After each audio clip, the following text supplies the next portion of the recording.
नमस्कार, मैं हूं पंकज श्रीवास्तव। सत्य हिंदी के खास कार्यक्रम सुनिए सच में आपका स्वागत है। क्या पाकिस्तान और बांग्लादेश के बीच दुश्मनी की बर्फ सच में पिघल रही है? पूर्व प्रधानमंत्री शेख हसीना को अपना विरोधी कहने वाला पाकिस्तान अब क्यों बांग्लादेश को गले लगाने को बेकरार है? क्या यह भारत को घेरने की साजिश है? बांग्लादेश में इस्लामी कट्टरता बढ़ना क्या पाकिस्तान के लिए अच्छी खबर है? और सबसे बड़ी बात कि क्या ये मोदी सरकार की कूटनीतिक नाकामी है जो बांग्लादेश भी पाकिस्तान के साथ पेंग बढ़ा रहा है? तो शुरू करते हैं आज का सफर। इनसे मिलिए। यह है पाकिस्तान के विदेश मंत्री इशाक डार।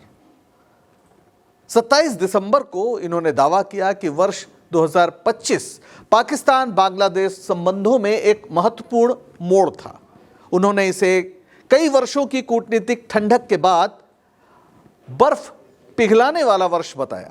इस्लामाबाद में वर्ष समाप्ति प्रेस कॉन्फ्रेंस में दोनों देशों को डार ने भाई बताया। डार ने इस अगस्त में बांग्लादेश की यात्रा की थी, जो 13 वर्षों में देश की पहली विदेश मंत्री स्तर की यात्रा थी। डार ने इस मौके पर क्या कहा बांग्लादेश को लेकर, आप ये देखें। पूरे 36 घंटे की मेरी यात्रा के दौरान बहुत गर्मजोशी का माहौल था। पाकिस्तान का इरादा बांग्लादेश के साथ फरवरी में निर्धारित आम चुनावों के बाद सक्रिय रूप से जुड़ने का है। फरवरी में वहां आम चुनाव है और जाहिर है पाकिस्तान कह रहा है कि उसके बाद बांग्लादेश के साथ रिश्तों का एक नया अध्याय खुलेगा।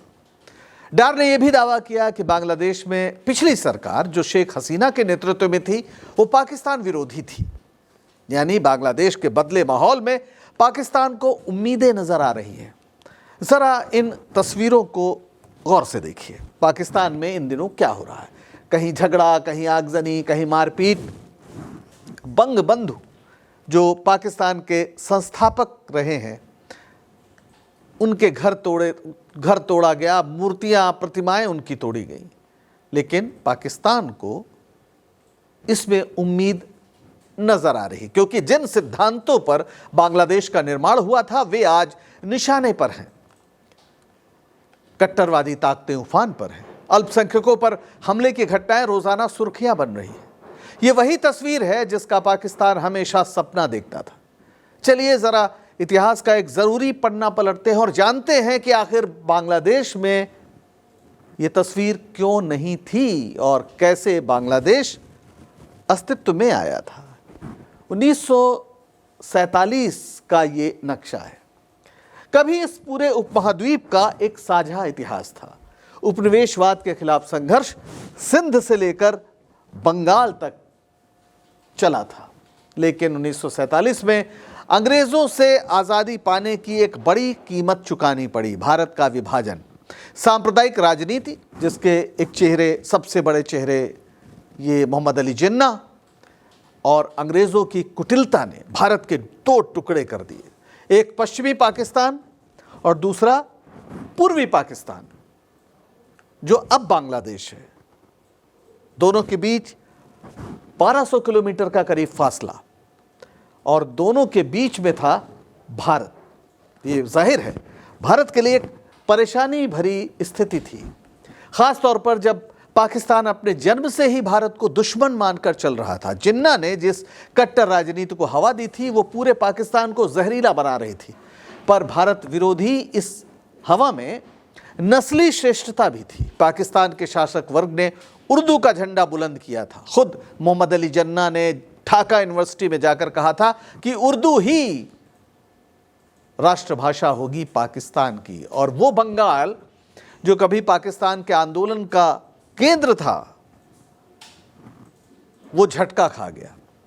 वहां के जो लोग थे वो अपनी भाषा और अपनी संस्कृति को छोड़ना नहीं चाहते थे। और इधर पाकिस्तान का जो शासक वर्ग था जिसमें पंजाबी भाषी लोग महत्वपूर्ण पदों पर थे, खास तौर पर उन्हें ये बांग्ला भाषी बिल्कुल फूटी आंख नहीं सुहाते थे। वे पूर्वी पाकिस्तान को अपना देश नहीं उपनिवेश समझते थे। और 1970 में तो हद ही हो गई। शेख मुजीबुर रहमान, इनकी अवामी लीग को पाकिस्तान के 1970 के आम चुनावों में स्पष्ट बहुमत मिला। ये चुनाव 7 दिसंबर 1970 को हुए थे। कुल नेशनल असेंबली में 313 सीटों में से अवामी लीग ने 167 सीटें जीत ली थी। मुख्य रूप से पूर्वी पाकिस्तान में जीत हुई थी 169 में से 167 सीटें, लेकिन ये सबसे ज़्यादा सीटें थीं और अवामी लीग को पाकिस्तान में स्पष्ट बहुमत मिल गया था। जाहिर है शेख मुजीबुर रहमान को प्रधानमंत्री बनना चाहिए था, लेकिन तत्कालीन राष्ट्रपति जनरल यहिया खान ने सत्ता हस्तांतरण से इनकार कर दिया। उन्होंने नेशनल असेंबली की बैठक को बार बार टाला और अंत में 1 मार्च 1971 को अनिश्चितकाल के लिए नेशनल असेंबली को स्थगित कर दिया गया और इस इनकार ने पूर्वी पाकिस्तान में एक बड़ा आंदोलन शुरू कर दिया, जो बाद में 1971 के मुक्ति संग्राम और बांग्लादेश के निर्माण का कारण बना।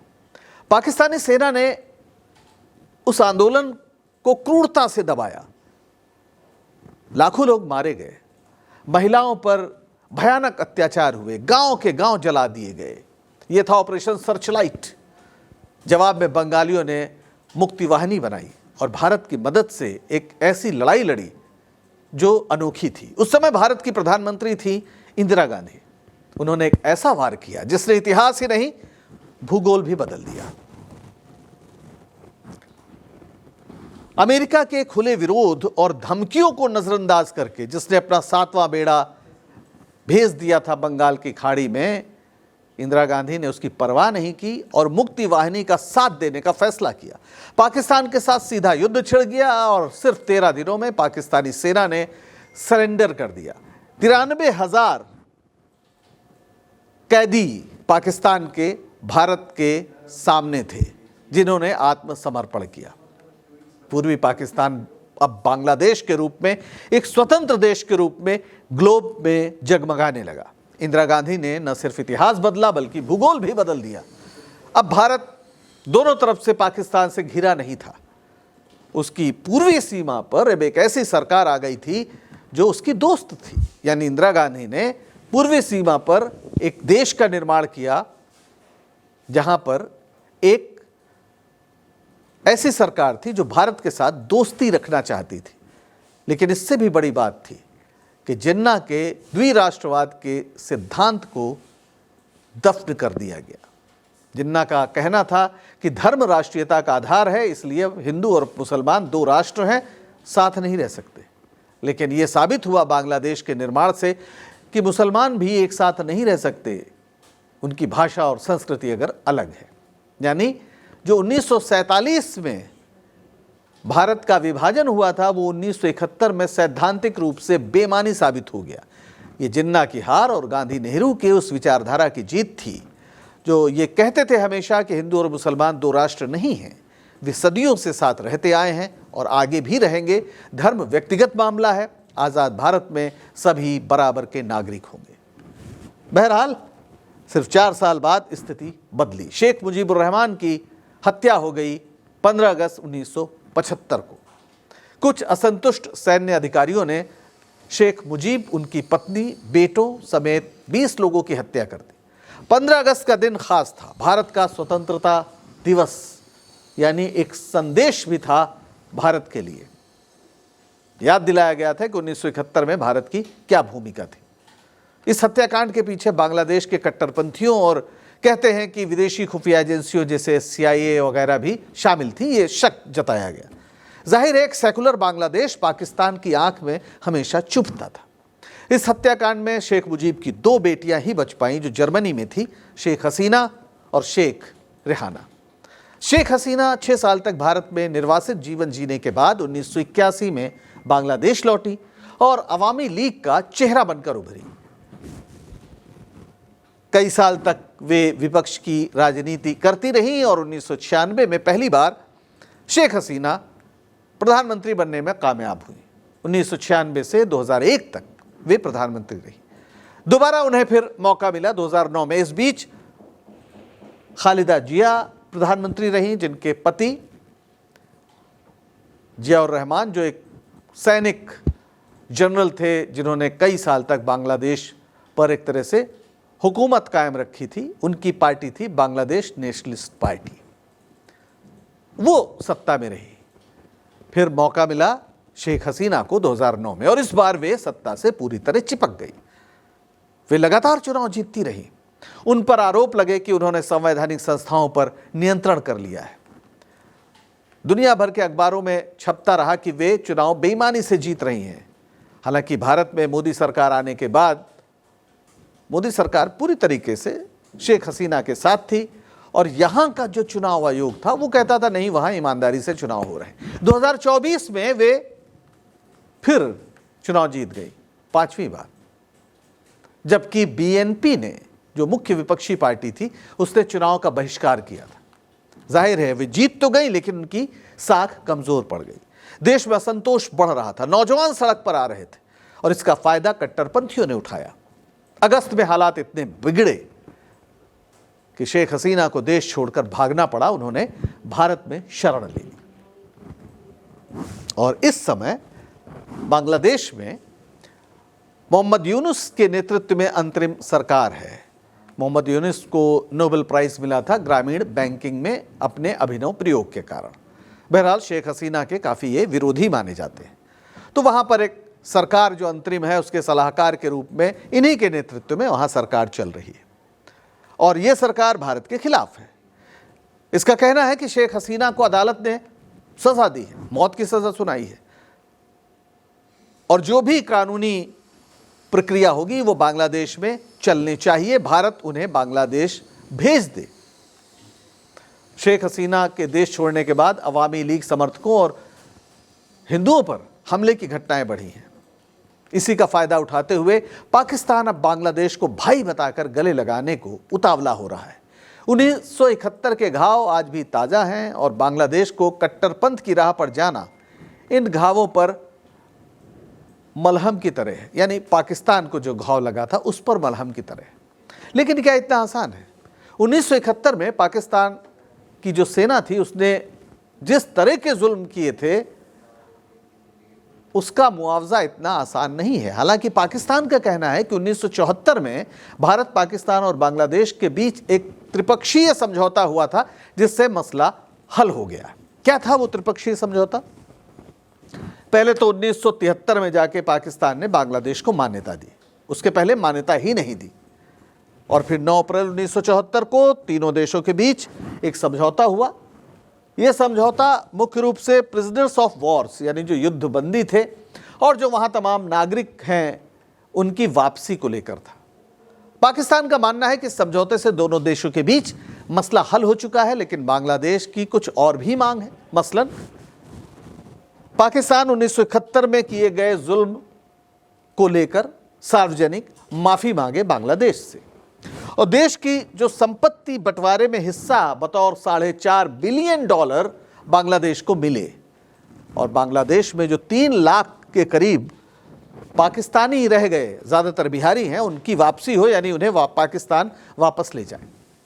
लेकिन पाकिस्तान इन मुद्दों को टालता रहा है। ये ऐसे मुद्दे हैं जो पूरे बांग्लादेश को प्रभावित करते हैं, इसलिए मौके का फ़ायदा उठाने में जुटी जमात इस्लामी जैसी पार्टियां भी इस मुद्दे पर पाकिस्तान का खुला सहयोग नहीं कर पाती। लेकिन कोशिश हो रही है कि पाकिस्तान के साथ संबंध सुधरे और भारत की घेरेबंदी की जाए। यूनुस सरकार भारत से काफ़ी नाराज़ है, ख़ासतौर पर शेख हसीना को शरण देने की वजह से। लेकिन भारत ने अगर शरण दी है तो इसका उसे मान तो रखना पड़ेगा, नहीं तो फिर उसकी साख बहुत कमज़ोर हो जाएगी। और बांग्लादेश अपनी विदेश नीति भी बैलेंस करना चाहता है, जो पहले पूरी तरह भारत के पक्ष में झुकी हुई थी, और पाकिस्तान इसमें मौका देख रहा है। हसीना के जाने से एक बड़ी बाधा हट गई है, और इस बीच बांग्लादेश में जमात इस्लामी जैसी पार्टियां मजबूत हो रही हैं, जो पाकिस्तान की समर्थक मानी जाती हैं, और पाकिस्तान को लगता है मौका है व्यापार, डिफेंस और चीन के साथ मिलकर भारत पर प्रेशर बनाने का। चीन का महत्व यह है कि जो बांग्लादेश है वो शामिल है BRI में। BRI यानी बेल्ट एंड रोड इनिशिएटिव, एक बहुत ही महत्वाकांक्षी प्रोग्राम। चीन चाहता है कि बिना समंदर का रास्ता पूरा पार किए सीधे वहाँ से सामान यूरोप पहुँचे ज़मीन के रास्ते, या फिर थोड़ी दूर ही समुद्री रास्ता लिया जाए और पूरी दुनिया उसकी पहुंच में आ जाए। भारत इसमें शामिल नहीं है, तमाम देश शामिल है, पाकिस्तान भी शामिल है, अफगानिस्तान भी है और बांग्लादेश भी है। बांग्लादेश इसका हिस्सा 2016 में ही बन गया था और अब चीन वहाँ पर तमाम निवेश कर रहा है और जाहिर है बांग्लादेश चीन के साथ जाने में आर्थिक फायदा देख रहा है और ये भारत के लिए चिंता की बात है। अगर बांग्लादेश में भारत विरोधी सरकार रहती है तो उत्तर पूर्व की समस्या बढ़ सकती है, यानी जो भारत के उत्तर पूर्वी राज्य हैं। इसके अलावा बंगाल की खाड़ी में यहाँ चीन की मौजूदगी भी भारत के लिए चिंता की बात है। तो क्या ये भारत की कूटनीतिक असफलता है? जाहिर है कूटनीति में सरकार का संबंध सरकार से होता है, पार्टी से नहीं। यही वजह है कि कभी आतंकवादी ठहराए जाने वाले तालिबान अब अफगानिस्तान के मंत्री बतौर दिल्ली में मेहमान बनकर आ रहे हैं और मोदी सरकार उनका स्वागत करती है, क्योंकि अगर तालिबान अफगानिस्तान में सरकार है तो आपको उसे मानना पड़ेगा। ये भारत की विदेश नीति से लेकर कूटनीति तक की असफलता है कि वो बांग्लादेश में शेख हसीना के खिलाफ बढ़ते जनाक्रोश को समझ नहीं पाया। इसके अलावा विपक्ष से मोदी सरकार ने कोई रिश्ता ही नहीं रखा, खासतौर पर बांग्लादेश नेशनलिस्ट पार्टी। वहां पर अब ऐसी उम्मीद है कि बीएनपी चुनाव जीतेगी। जो खालिदा जिया के बेटे हैं तारिक रहमान, वो अभी बांग्लादेश 17 साल बाद लौट आए हैं। माहौल ऐसा बन रहा है, लेकिन मोदी सरकार ने अपने पूरे अंडे अवामी लीग की टोकरी में या शेख हसीना सरकार की टोकरी में रख दिए थे। किसी दूसरे के साथ रिश्ता ही नहीं रहा और ऐसे में जो विपक्षी पार्टियां हैं उनके अंदर एक भारत विरोधी भावना है। इसके अलावा भारत में जिस तरह अल्पसंख्यक विरोधी घटनाएं बढ़ी हैं, उसने भी भारत की स्थिति कमज़ोर की है। जिस तरह अभी हमले हुए चर्च पे ईसाइयों पर और बांग्लादेशियों के खिलाफ एक माहौल बनाया जा रहा है। अभी छत्तीसगढ़ से के एक व्यक्ति को केरल में बांग्लादेशी कह के मार डाला गया, वो हिंदू था। और इस सब में शामिल हैं सत्ताधारी बीजेपी के या उससे जुड़े संगठनों के कार्यकर्ता। सड़कों पर बांग्लादेशी बताते हुए एक अभियान चलाया जा रहा है। अगर कोई मुसलमान बांग्ला बोलते मिल जाए तो इनकी नज़र में वो सिर्फ बांग्लादेशी हो सकता है, पश्चिम बंगाल का निवासी नहीं। और ऐसे भी केस आए हैं कि यहाँ से एक महिला को डिपोर्ट किया गया बांग्लादेश और पता चला वो तो भारत की है, उसे फिर वापस लेना पड़ा। और इन सब घटनाओं का असर भी बांग्लादेश पर पड़ रहा है। बांग्लादेश के जमात इस्लामी से लेकर हिफाजत इस्लाम जैसे संगठनों को यह कहने का मौका मिल रहा है कि भारत का सेकुलरिज्म दरअसल दिखावा है। वहाँ बहुसंख्यकवाद का बोलबाला है। भारत में अल्पसंख्यकों पर बढ़ते हमले वो गोंद है जो पाकिस्तान को बांग्लादेश से जोड़ रही है।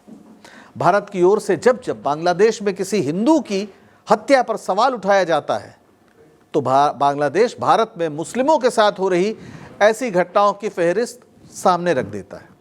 अपने वजूद के लिए भारत के प्रति एहसानमंद रहने वाला बांग्लादेश आज अगर आंख दिखा रहा है तो मीडिया का ये प्रचार कहाँ तक सही है कि दुनिया में भारत का डंका बज रहा है। सवाल सीधा है और जवाब आप जानते हैं। आज के लिए बस इतना ही। अगर सच बताने का हमारा ये प्रयास आपको पसंद आ रहा हो तो लाइक करें, शेयर करें और चैनल को सब्सक्राइब करें। सत्य हिंदी का ऐप भी डाउनलोड करें जिसका पता वीडियो के नीचे डिस्क्रिप्शन में आपको मिल जाएगा। तो दीजिए इजाजत, नमस्कार।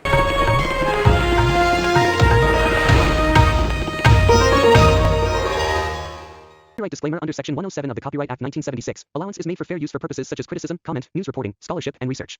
Fair use is a use permitted by copyright statute that might otherwise be infringing.